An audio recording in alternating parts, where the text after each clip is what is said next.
बहुत स्वागत है हमारे इस एपिसोड में। नमस्कार। जी सर, आप एनडीटीएफ की ओर से प्रेसिडेंट के उम्मीदवार हैं। सबसे पहले तो मैं आपको बधाई और शुभकामनाएं देना चाहूँगा। धन्यवाद। जी सर, कुछ बेसिक सवाल जो टीचर्स के सामने हैं वो है कि सबसे पहले एक मुद्दा जो पिछले कई चुनावों से तैर रहा है शिक्षकों के बीच में, वो है एब्जॉर्प्शन को लेकर के। अब आप जो फॉर्मूला लेकर के आए हैं वो रेगुलराइजेशन का फॉर्मूला है, तो ये एब्जॉर्प्शन और रेगुलराइजेशन में अंतर क्या है? सबसे पहले तो मैं यही जानना चाहूँगा आपसे। चाहते तो सभी ये हैं कि एडहॉक टीचर्स जो दिल्ली विश्वविद्यालय में काम कर रहे हैं बहुत समय से, उनकी परमानेंट स्टेटस हो जाए। अब हम जो रेगुलराइजेशन वर्ड इस्तेमाल कर रहे हैं, आप किसी डिक्शनरी को, किसी टेक्निकल टर्म्स की डिक्शनरी को आप उठा के देख लीजिए, ये हमेशा से रहता है कि कोई भी व्यक्ति अगर एडहॉक बेसिस या टेम्परेरी बेसिस पे काम कर रहा है, वो किसी भी प्रोसेस से, किसी भी माध्यम से अगर उसका स्टेटस परमानेंट होता है तो इस प्रोसेस को रेगुलराइजेशन कहते हैं। तो हम प्रोसेस का नाम ले रहे हैं। अभी कुछ लोग हैं कि वो कह रहे हैं कि इनका रेगुलराइजेशन का मायने ये बनेगा कि आपको इंटरव्यू में जाना पड़ेगा और इंटरव्यू में जाने के बाद में आपको डिस्प्लेस होना पड़ेगा। मैं ये जानना चाहता हूं कि जो एब्जॉर्प्शन कह रहे हैं, क्या वो ये गारंटी कर रहे हैं कि लोगों को घर बैठे चिट्ठी मिलेगी? अगर वो ये कहते हैं कि एब्जॉर्प्शन एक ऐसा मैकेनिज्म है जिससे घर बैठे लोगों को परमानेंट होने की नियुक्ति की चिट्ठी मिल जाएगी और उसके लिए उनको कुछ एफर्ट नहीं करना पड़ेगा, not even apply and not even appear in the, कुछ नहीं उनको करना पड़ेगा, तब मैं भी इस शब्द को अपने तरीके से एब्जॉर्प्शन कहने के लिए तैयार हूं। और regularization of existing ad hoc teachers, existing, ठीक है जी, existing ad hoc teacher. All ad hocs या कुछ टाइम बाउंड एडहॉक्स हैं? देखिए, ये तो चीजें जो है ना जी, सबको सम्मिलित करना पड़ेगा, क्योंकि आप इसके अंदर फिर दोबारा वही बात है कि फ्रैगमेंट्स नहीं कर सकते। ये ज्यादा बड़ा क्राइम है than not sometimes doing things. उसको धोखा देना, ये धोखा देने वाली पॉलिटिक्स और झूठ की पॉलिटिक्स में हम लोग बिलीव नहीं करते। सर, एनडीटीएफ को लेकर के फिलहाल जो शिक्षकों में एनडीटीएफ के जो भी विचार हैं उस पर संदेह किए जा रहे हैं कि आप सरकार से आंशिक रूप से जुड़े हुए हैं और जब आप जीत जाएंगे तो सरकार की नीतियों का समर्थन करेंगे। देखिए, मैं तो इसके बारे में आप सारे अपने शिक्षक साथियों की मतलब जजमेंट पे छोड़ता हूँ। 2014 से ये केंद्र में सरकार है।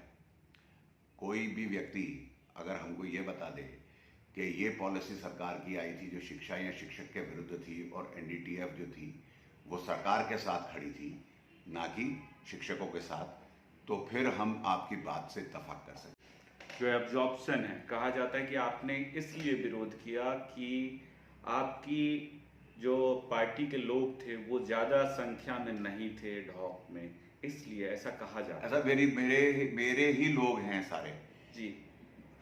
इसमें 100% लोग जो एडहॉक पे काम कर रहे हैं वो मेरे लोग हैं और मेरे ही ग्रुप के लोग हैं।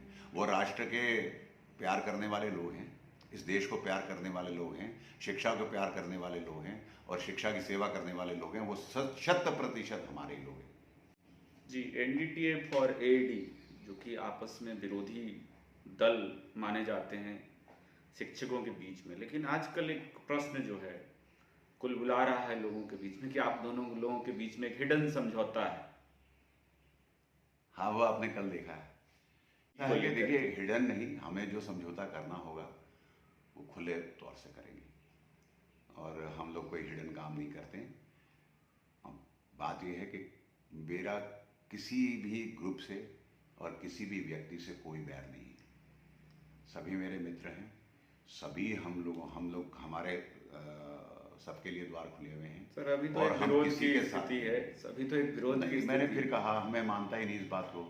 ये रिप्रेजेंटेशन कौन लेगा टीचर्स का, ये सिर्फ इसका इलेक्शन है और रिप्रेजेंटेशन लेने के बाद में सारे शिक्षक एक पक्ष के हैं जो शिक्षक और शिक्षा के बचाव के लिए खड़े हुए हैं। डूटा बनाते समय सर क्या होगा? डूटा बनाते समय कोशिश करेंगे कि सभी दलों का रिप्रेजेंटेशन उसमें भी आ जाए। मेरी इच्छा तो यही रहेगी, जो ऑफिस बिरर बने वो सभी ग्रुप के लोग हों उसमें, चाहे लेफ्ट हो, चाहे IIT हो चाहे इंटेक हो, ये मैं ओपन ऐलान कर रहा हूँ, I would like everybody to be part of it. अब क्या होगा क्या नहीं होगा तो समय बताएगा। एनईपी को लेकर के सर कहा जा रहा है कि आप लोग सरकार की जो नीतियां हैं उसी के पक्ष में खड़े हैं। नहीं, मैं सरकार की उन नीतियों के पक्ष में खड़ा हूँ जो शिक्षा और स्टूडेंट के बेनिफिट में जाती हैं, लेकिन जो स्टूडेंट के बेनिफिट में नहीं जाती हैं उसके मैं पक्ष में हम लोग बिल्कुल नहीं खड़े हैं। जैसे मान लीजिए कि मेरा ये मानना है कि फेस टू फेस टीचिंग का कोई अभिप्राय अभी हमारे पास नहीं है। हमारे पास फर्स्ट जनरेशन लर्नर्स हैं बच्चे भी, और फर्स्ट जनरेशन लर्नर्स के लिए पीयर ग्रुप भी बहुत ज़रूरी है, वो एनवायरनमेंट भी बहुत ज़रूरी है, और शिक्षक के साथ हमें सीधा संवाद और उसकी गाइडेंस की भी आवश्यकता रहती है, और हमारे देश में इसकी आवश्यकता है। इसलिए मैं ये इस बात को बिल्कुल डंके की चोट पे आपके चैनल के माध्यम से लोगों से कहना चाहता हूँ, सरकार से भी कहना चाहता हूँ, हम एक भी कोर्स का मतलब होता है जो वन ऑफ द पेपर, एक भी पेपर जो आज फेस टू फेस टीचिंग में हमारे विश्वविद्यालय में पढ़ाया जा रहा है उसको अगर कोई मूक्स के माध्यम से चेंज करने की कोशिश करेगा उसका कड़ा विरोध ही नहीं करेंगे हम, तब तक उसको चलने नहीं देंगे जब तक कि वो फेस टू फेस टीचिंग में वापस नहीं आए। तो इसको हम बिल्कुल बर्दाश्त नहीं करने वाले। हालांकि यूजीसी के रेगुलेशन में इस बात को थोपा नहीं गया है, ऑप्शनल रखा गया है। एक एकेडमिक काउंसिल और एग्जीक्यूटिव काउंसिल का प्रेरोगेटिव है कि वो कहाँ पर लगाना चाहते हैं। तो हम ये देखेंगे इस बात को कि बिल्कुल नहीं, अभी हमारे स्टूडेंट्स भी तैयार नहीं है, हमारी सिस्टम भी तैयार नहीं है। ये उन विश्वविद्यालयों के लिए या उन कंट्रीज़ के लिए होता होगा जहाँ पर ना तो शिक्षक अवेलेबल हैं और जहाँ पर फर्स्ट जनरेशन लर्नर नहीं, second third fourth generation of learning के स्टेजेस में लोग पहुँच चुके हैं, और वो लोग घर बैठ करके भी कुछ लोग अपनी तरीके से हायर एजुकेशन में कुछ अपना स्पेशलाइजेशन वगैरह कर सकते हैं। सर लेकिन एनडीटीएफ क्यों जरूरी है शिक्षकों के लिए? नहीं, एनडीटीएफ इस डूटा सबसे ज़्यादा ज़रूरी है। एनडीटीएफ के पास उसकी कमान आ जाए ये ज़रूरी इसलिए है क्योंकि हम लोगों ने ये सिद्ध किया है कि हम टीचरों के और शिक्षा के दोनों के पक्ष में। देखिए, कभी भी अगर कोई संगठन या कोई व्यक्ति ये मानता है कि हम केवल शिक्षकों की बात करने से ही जो है वो सब चीज़ें रिजॉल्व हो जाएंगी, तो ऐसा होना मुश्किल लगता है। क्योंकि जो भी सुधार होंगे, जो भी डेवलपमेंट होगा, जो हमारे हितों की भी रक्षा होगी, हर स्टेक होल्डर की रक्षा होगी, तो वो इंक्लूसिव चीज़ होगी, इंक्लूसिव नेचर से होगी। उसमें स्टूडेंट का हित भी रहेगा, कर्मचारियों का हित भी रहेगा, शिक्षकों का भी हित रहेगा और शिक्षा का हित भी रहेगा। ये सब एक दूसरे के पूरक हैं। उसमें से कोई एक पिछड़ेगा तो सारी व्यवस्था पिछड़ेगी, कोई एक अपने आप को आगे बढ़ाने की कोशिश, बाकियों को धकेल के करने की कोशिश करेगा तो भी उसका नुकसान होगा। इसलिए ये सभी पहियों को एक साथ आगे चलना पड़ेगा, घूमना पड़ेगा, बढ़ना पड़ेगा, तभी ये पूरी व्यवस्था, शिक्षा व्यवस्था सुधरेगी, अच्छे नागरिक प्रोड्यूस होंगे, अच्छे नागरिक प्रोड्यूस होंगे तो पूरा राष्ट्र का भला होगा, और राष्ट्र में हमारे अच्छे नागरिक होंगे, मानवतावादी लोग होंगे तो पूरे विश्व का कल्याण होगा। इस सोच के साथ हम लोग चलते हैं। सर एके भागी क्यों जरूरी है बतौर डूटा प्रेसिडेंट? एके भागी होगा या कोई और व्यक्ति होगा, काम सिर्फ वो होना चाहिए जिससे शिक्षा और शिक्षक का भला होगा। अभी मैंने करीब करीब 10 साल इलेक्टेड रिप्रेजेंटेटिव के तौर पे इस विश्वविद्यालय में दिए। उससे पहले मैं डूटा एग्जीक्यूटिव का मेंबर भी रहा, और मुझे लगता है कि मैंने ईमानदारी से काम किया है। तो इसलिए मुझे या मेरे संगठन को ये मौका मिलना चाहिए कि हम डूटा को भी एक बार लीड करें अब इस बार, और फिर हमारे काम को आप लोग देखेंगे, सराहेंगे, तो उस हिसाब से चीज़ें आगे चलेंगी।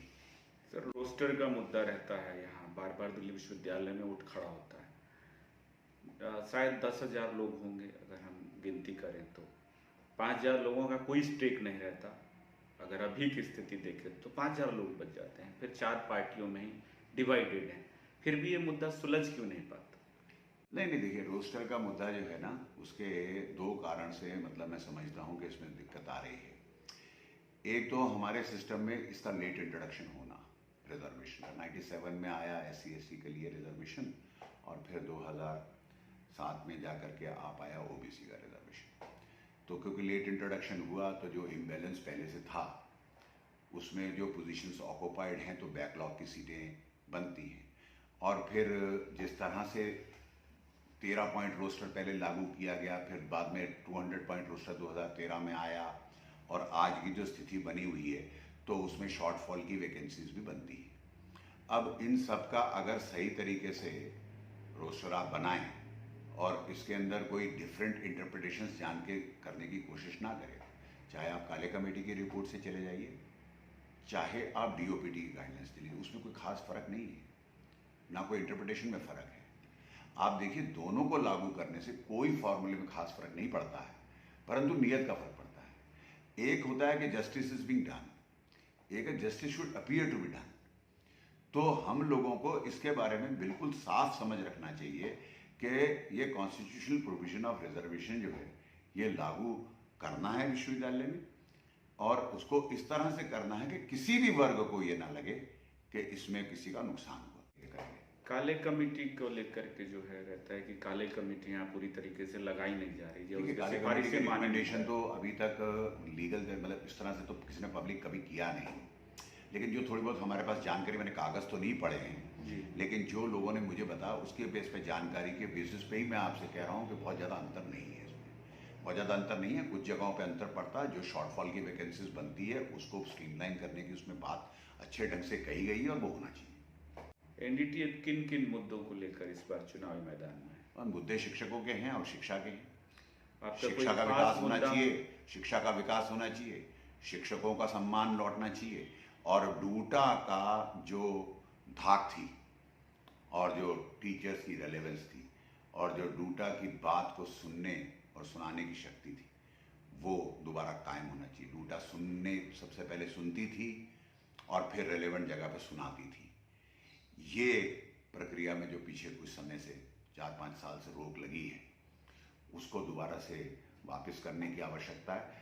First we have to become a good listener. हमारे स्टेक होल्डर्स हमसे क्या कहना चाहते हैं और वो हमसे क्या अपेक्षाएं करते हैं, वो किस तरह से इस मूवमेंट को आगे बढ़ाना चाहते हैं, उनका पार्टिसिपेशन कैसे होगा, हम आपस में कैसे कंसेंसस क्रिएट करेंगे कि हमने जो है जो मुद्दा लेना है उसको बीच में नहीं छोड़ना, उसको कंक्लूजन पे लेके जाना।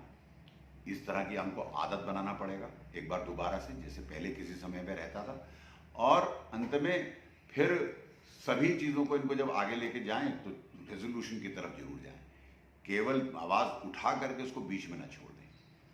सर, एडहॉक का एक बड़ा चंक है आप विश्वविद्यालय में 5000 लोगों का, लेकिन उनका रिप्रेजेंटेशन नहीं रहता है। आप लोगों ने कोऑप्ट का एक शायद ऑप्शन रखा हुआ है इस दिल्ली विश्वविद्यालय शिक्षक संघ में, कभी किसी ने कोऑप्ट करने की कोशिश नहीं की इतने बड़े वर्ग से किसी भी व्यक्ति को?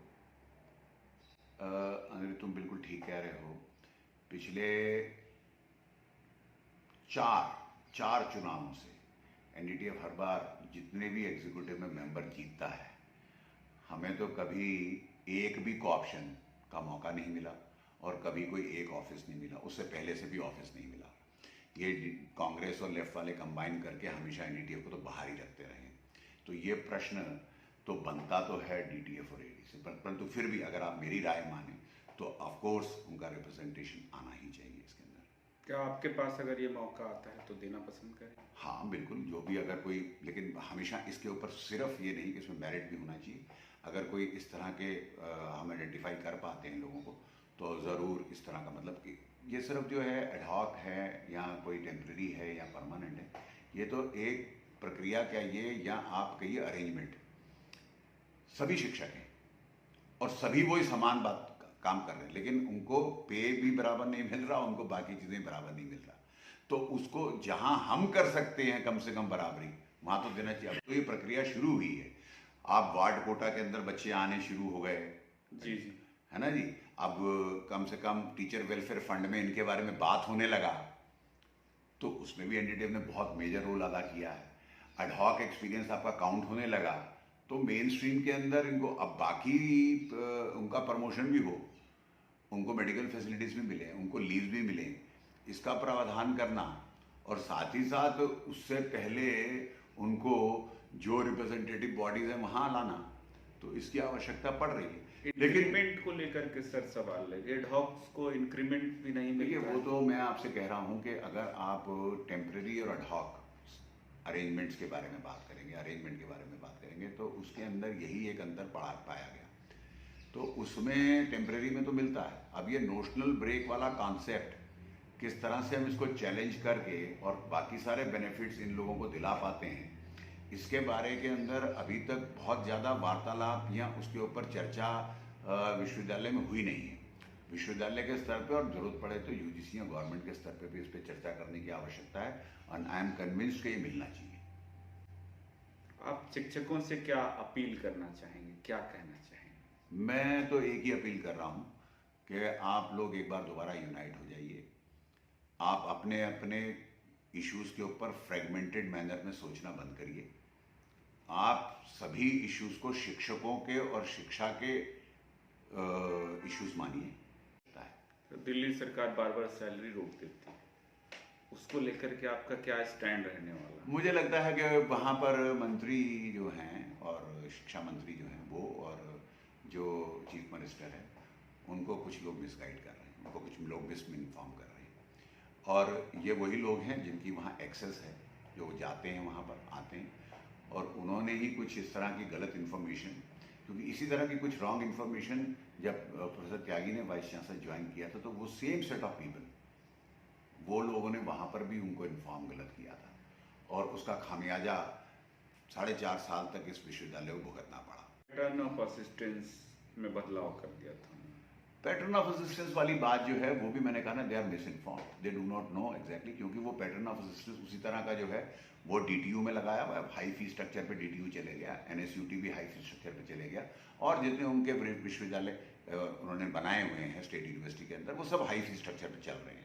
ऑलमोस्ट काफ़ी हद तक फंड उनका सेल्फ फाइनेंसिंग मोड में जा चुका है, और वो वही मॉडल दिल्ली यूनिवर्सिटी के इन 12 कॉलेजों पर लगाना चाहते हैं, लेकिन वो भूल रहे हैं कि ये दिल्ली यूनिवर्सिटी के कॉन्स्टिट्यूएंट कॉलेजेस हैं, यहाँ ऐसा संभव नहीं है। 100% फाइनेंस करने का काम स्टेट गवर्नमेंट का है इस मामले के अंदर। ये 12 कॉलेजेस 1986 की एजुकेशन पॉलिसी के बाद में इस वाले प्रक्रिया में गए थे कि इसमें स्टेट जो गवर्नमेंट होगी वो इनकी फंडिंग करेगी, but it was very clearly written कि they will remain as a constituent college in part and parcel of Delhi university, जिसके अंदर सभी प्रांतों से आए हुए स्टूडेंट्स का पूरा हक रहेगा। तो ये एग्रीमेंट हो चुका हुआ है, इसको दोबारा रिविजिट करने से कोई फ़ायदा नहीं होगा, इसके ऊपर कोई चीज़ कंप्रोमाइज़ नहीं की जा सकती है। और अगर उनके मन में ये कहीं से आया है किसी लोगों के द्वारा अगर कि इन कॉलेजों को हम किसी और विश्वविद्यालय के साथ जोड़ सकते हैं, ये कोई भी शिक्षक और कोई स्टूडेंट दिल्ली विश्वविद्यालय का इसको होने नहीं देगा। तो अगर उनके मन में ऐसा कुछ है तो वो इस ख्याल को त्याग दें, और फंडिंग बिल्कुल रेगुलर तरीके से जारी करना चाहिए उनको। और ये जो स्थिति बना रखी है कि हर बार सैलरी के लिए और छोटी छोटी सुविधाओं के लिए कॉलेजेस को परेशान होना पड़ रहा है, ये बंद होना चाहिए। सर, जो वर्तमान वाइस चांसलर है वो डीटीयू से आए, हाई फंडिंग वाले यूनिवर्सिटी की बात कर रहे हैं, तो क्या उसका खतरा यहाँ भी दिखेगा क्या? देखिए, खतरा दिखेगा तो खतरा तो फिर उनको झेलना पड़ेगा। अब हम लोग जो हैं, अगर मान लीजिए कि किसी व्यवस्था में काम करते हैं, वहाँ जैसा चलता है जी, वहाँ उस तरह से, लेकिन जहाँ आप दूसरी जगह काम करने आए वहाँ की व्यवस्था को अच्छी तरह से जितनी जल्दी समझ लेंगे तो बेहतर रहेगा। और 1-2 अटेम्प्ट्स इन्होंने किए हैं इस तरह के आते ही, जिसका हमने कड़ा विरोध भी किया है।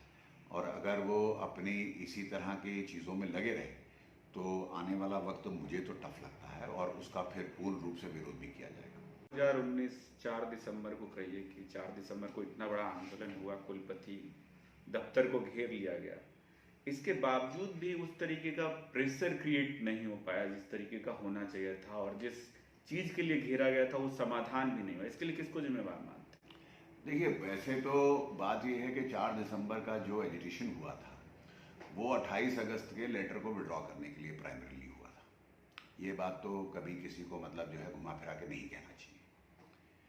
और मुझे लगता है कि 28 अगस्त का लेटर तो आंशिक रूप से वापस हुआ, और उसका कारण ये है कि जो ऑर्डर एमएचआरडी ने दे भी दिया उसको यहाँ का ही शिक्षक संघ चैलेंज भी करता रहा इनडायरेक्टली, और उसको लागू नहीं हो उसको भी लिंगर ऑन करता रहा। सबसे पहले उसको लागू करवाना चाहिए था, क्योंकि उसमें कई चीज़ें ऐसी थी जो हमारे अल्टीमेटली रेगुलराइजेशन की फेवर में या एब्जॉर्प्शन की जिसको आप कहते हैं उसकी फेवर में जाती, तो वो चूक तो किया है। अब जो डूटा को लीड कर रहे होते हैं ग्रुप, जिनके ऑफिस बेरर्स होते हैं, हमसे सिर्फ समर्थन वो ले सकते थे। हम पूरी तरह से हर तरह से उनका समर्थन करने के लिए तैयार थे, बल्कि 5 तारीख की मीटिंग भी हम ही लोगों के दबाव में आकर के हुई थी। और इसके अंदर वरना तो ये लोग तो आ गए थे रात को, 4 तारीख की रात या 5 की सुबह वाइस चांसलर से मिलके, और इन्होंने अनाउंस कर दिया था कि nobody is agreeing to anything, और इवन लेटर भी वापस ना होने की बात कह रहे थे। तो ये लोग तो सरेंडर 5 की मॉर्निंग में ही कर चुके थे, परंतु फिर उसके बाद में हम लोगों के इंटरवेंशन से ये सब कुछ संभव तो हुआ और उसको इम्प्लीमेंट करा। तो बाद में उसके साथ साथ लोगों के जो हमारे एडहॉक शिक्षकों के अंदर गुस्सा था कि बहुत समय से जो है, क्योंकि वो प्रशासन ने रेगुलराइजेशन या परमानेंटाइजेशन को रोक रखा था, उसके विरुद्ध फिर उन लोगों ने आंदोलन शुरू किया। और उस आंदोलन में भी जो ऑफिस बीरर्स थे उन्हीं के 2 पार्ट हुए। एक सेट ऑफ ऑफिस बीरर्स कहते रहे कि इस आंदोलन को बंद करना चाहिए, और वो तो हमने 4 तारीख की रात से ही देख लिया था उनका रवैया कि यहां से बाहर चलते हैं। तो उसमें उन्हीं के आपस में डिवीजन था कि भाई हम तो इसको बंद करना चाहिए आंदोलन को। और दूसरे लोग जो थे वो अनफॉर्चुनेटली 4 और 5 को, उसमें से जो उनके मेन लीडर थे वो दिल्ली से गायब थे किसी कारण से। तो 7 को आके लगा उनके हाथ से कहीं कुछ निकल गया, तो 7 को आकर के फिर उन्होंने हंगामा शुरू किया, दूसरी तरफ उसको मोड़ने की कोशिश किया। हालांकि वो डिमांड जस्टिफाइड थी, लेकिन अगर कोई ये कहता है कि 4 दिसंबर को हम एब्जॉर्प्शन लेने गए थे, तो वो तो वहां पर आप सारे उस टाइम के पोस्टर्स को देख लीजिए, उन पोस्टर्स के अंदर क्या लिखा रहता है। हाँ, डिमांड जस्टिफाइड है, डिमांड जस्टिफाइड थी। जब इतना बड़ा आंदोलन हो गया था, उस चीज को इनकैश डूटा को करना ही चाहिए था। वो सही मौका था, सही मौके पे सही बार। अगर डूटा के ऑफिस बीरर्स यूनाइटेड होते, सभी लोगों को मिलकर करना पड़ता, और शायद उस समय वो डिमांड भी क्लिंच हो गई होती। 5 दिसंबर 2019 का सर जो लेटर आया था, उसमें टिल परमानेंट अपॉइंटमेंट शब्द का इस्तेमाल किया। मतलब ये लागू हो पाया इतने दबाव के बावजूद? नहीं हो पाया, नहीं करा पाए ना, डूटा के ऑफिस बीरर्स नहीं करा पाए, क्योंकि उनके अंदर ऑफिस बीरर्स भी अपने में फाड़ हो गए। उन फाड़ का नतीजा ये हुआ कि ना तो वो ही पूरी तरह से लागू हुआ और ना ही एब्जॉर्प्शन हुआ। यही समझदारी दिखानी थी डूटा लीडरशिप को। यही होता है कि लीड करने की कैपेसिटी और कैपेबिलिटी। पहले तो 4 तारीख की रात को ये कह देना कि भाई चलिए घर वापस, और उसके बाद में जो मिला भी 5 तारीख को, उसको भी पूर्णतः रूप से लागू ना करा पाना, यही एक ऐसा लक्षण है जो हिंट करता है कि ये लीडरशिप दोबारा वापस रिपीट होकर आना नहीं चाहिए। सर, चलते चलते आखिरी प्रश्न है कि इतने दिनों के प्रयास के बावजूद, या जब आप कहा जाता है कि इसी मेंबर रहे, तो आपने इस तरह के प्रयास किए, लेकिन वो सफल नहीं हो पाई चीज़ें अपने प्लेटफॉर्म पे। क्या जीतने के बाद जो है कुछ टाइम लेंगे, या लगता है आपको कि जल्दी में कुछ संभावना है इन चीज़ों के समाधान? देखिए, मैं बताता हूँ आपको, सबसे पहले मैं आपसे फिर कह रहा हूँ, जब तक डूटा दोबारा अपने आप को रीऑर्गेनाइज नहीं करेगी, आप चीज़ों को उठाते रहेंगे और चीज़ें जो हैं वो आपके हाथ से स्लिप होती रहेंगी। हमको अपने आप को पहले स्ट्रेंथन करना पड़ेगा, रीऑर्गेनाइज करना पड़ेगा। हमको अपने आप को कन्विंस करना पड़ेगा कि हमने किस चीज़ को किस तरह से उठाना है, अपने आप को कैसे एजुकेट करना है, कैसे अपने आप को एजिटेट करना है, और उस एजिटेशन से जो दबाव बने फिर कैसे नेगोशिएट करना है। इसकी एक पूरी रणनीति तैयार करके, चाहे छोटा इशू आपके नज़रों में कोई होता हो, चाहे वो बड़ा इशू होता, लेकिन जिसके लिए जो इशू होता है वो उसके लिए बड़ा होता है।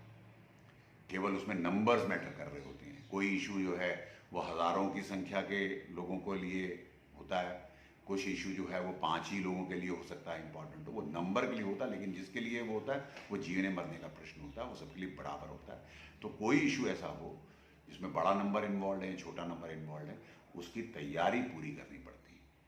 और बिना तैयारी के किए गई लड़ाई, बिना मंशा के की गई लड़ाई, बिना नियत के की गई लड़ाई, किसी अपने बाहरी पॉलिटिकल प्रेशर के हिसाब से की गई तैयारी और लड़ाई, या केवल गरीब को गरीब रख के दुखी को दुखी रख करके राजनीति के अंदर जो है अपने को ऊपर बढ़ाने की राजनीति, अगर ये सब चीज़ें शिक्षक आंदोलन में घुसेंगी या वो डूटा की राजनीति में घुसेंगी तो फिर शिक्षकों का भला होना मुश्किल है। और यही कारण मैं समझता हूँ कि 10 सालों से हमारी चीज़ों को लटकाए हुए। आपके साथ जो आपके पैनल के लोग हैं वो कौन लोग हैं, उनके बारे में भी आप बता दें हमारे चैनल के माध्यम से। तो हाँ, मैं इस बार हमारे एनडीटीएफ के जो पैनल है उसमें एक भागी प्रेसिडेंट के लिए मैं खुद केमिस्ट्री पढ़ाता हूँ, रसायन विज्ञान, दयाल सिंह कॉलेज में। इसके साथ डॉक्टर चमन सिंह, ये मैथमेटिक्स आचार्य नरेंद्र देव कॉलेज में हैं और पहले एकेडमिक काउंसिल के मेंबर रह चुके हैं और इनकी performance as academic council member बहुत बढ़िया बेहतरीन परफॉर्मेंस रही है, क्योंकि ये वो व्यक्ति हैं जिन्होंने पूरी एकेडमिक काउंसिल में वाइस चांसलर के मुंह पे 150 एकेडमिशियंस की प्रेजेंस में उसके टर्मिनेशन को, क्योंकि वो काम नहीं कर पा रहे हैं और काम नहीं करना चाह रहे हैं, जान के चीज़ों को डिले कर रहे हैं, तो उन्होंने रेजोल्यूशन पेश भी किया, उसको वॉइस वोट से पास भी करवाया। हालांकि उस समय नहीं हुआ, लेकिन बहुत कुछ समय के बाद फिर उनका वो रेजोल्यूशन काम भी एक तरह से इनडायरेक्टली आया, जब वही जो वो कह रहे थे वो हुआ भी। इसके अलावा हमारे एक पैनल से डॉक्टर हरिंदर सिंह हैं, बड़े पुराने सीनियर एक्टिविस्ट हैं, एनडीटीएफ के नोन हैं, अभी सिटिंग डूटा एग्जीक्यूटिव के मेंबर हैं और बड़े कर्मठ कार्यकर्ता हैं और डिटर्मिन्ड पर्सन हैं, तो उनके एक्सपीरियंस का भी फ़ायदा रहेगा टीम में और डूटा के उसमें। इसके अलावा हमारे साथ में कमलेश रघुवंशी, ये रामानुजन कॉलेज में कंप्यूटर साइंस के हैं और बहुत पुराने, ये भी एक तरह से बहुत सोशल वर्कर भी रहे हैं और सारे सोशल एक्टिविटीज़ में पार्टिसिपेट करते हैं और डूटा के पुराने सिपाही हैं, ये रहने वाले हैं। और हमारे इसके बाद में एक फीमेल कोलीग हैं जो सिटिंग मेंबर हैं, लूके कुमारी खन्ना, तो ये हमारे भारतीय कॉलेज में पॉलिटिकल साइंस की हैं और ये भी वेल नोन एक्टिविस्ट हैं। और अभी जो 12 टीचर्स को रिप्लेसमेंट हो रहा था यहाँ पर, जहाँ हटाया जा रहा था विवेकानंद कॉलेज में, वहाँ पर कुछ एडहॉक शिक्षकों पे और इनके ऊपर ही केस लगा। हालांकि डूटा के कुछ ऑफिस भी क्लेम कर रहे हैं कि हमने किया, तो वो लोग तो वहाँ पहुँचे ही नहीं, गए नहीं, उन पर तो कोई केस भी ऐसा है नहीं, इनके ऊपर केस लगा और हम लोगों ने दबाव डाल करके फिर जो है यहाँ से लेटर भी भिजवाया। विश्वविद्यालय ने डायरेक्ट गवर्निंग बॉडी को डायरेक्ट किया कि आप इनकी दोबारा रीजॉइनिंग करवाइए। तो बहुत मंजी हुई एक्टिविस्ट हैं। और महेंद्र मीना 2 बार एसी मेंबर रह चुके हैं, अभी सिटिंग डूटा एग्जीक्यूटिव मेंबर हैं, केमिस्ट्री पढ़ाते हैं शिवाजी कॉलेज में और वेल नोन एक्टिविस्ट हैं, सोशल एक्टिविस्ट भी हैं, हमेशा डिप्राइव्ड सेक्शन के लिए बात भी करते हैं और अच्छे से आवाज़ उठाते हैं उनके लिए, और शिक्षक आंदोलन के अंदर एक अहम भूमिका निभा चुके हैं।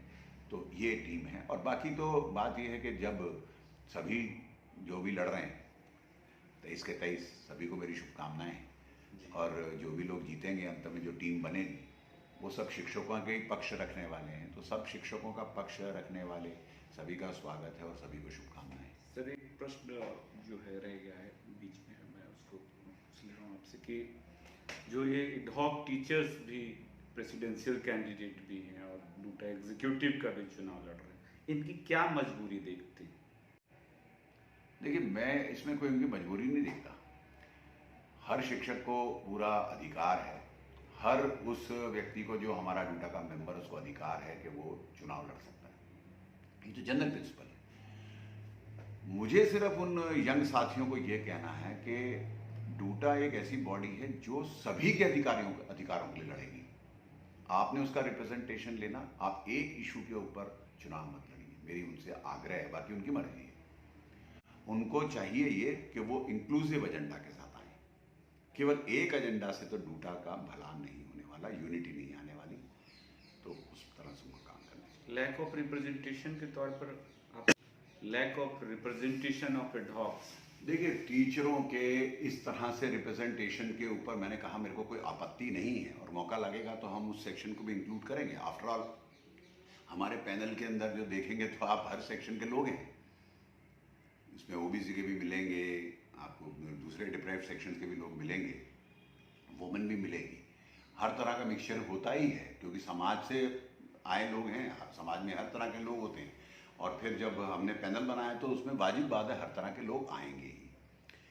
मुझे लगता है कि शिक्षकों के भले के लिए वो किसी भी तरह का टीचर हो, चाहे वो एडहॉक बेसिस पे काम करता हो टेम्परेरी, वो अगर कहता मैं एक्टिविस्ट हूँ और मैं इस प्रक्रिया में पार्टिसिपेट करके टीचर्स का रिप्रेजेंटेशन करना चाहता हूँ, तो वो ये कहते हुए कि मैं एडहॉक का रिप्रेजेंटेटिव हूँ, सिर्फ ये कहते हुए अगर आए और सिर्फ एक्सक्लूसिव एजेंडा से आए तो वो हमारी यूनिटी के लिए खतरा बनेगा, वो हमको यूनाइट करने में मदद नहीं कर पाएगा। सर 26 टीचर हमेशा छूट जाते हैं जो टेम्प्ररी बेसिस पे हैं, उनका कहना है कि हमारी बात कभी सुनी नहीं।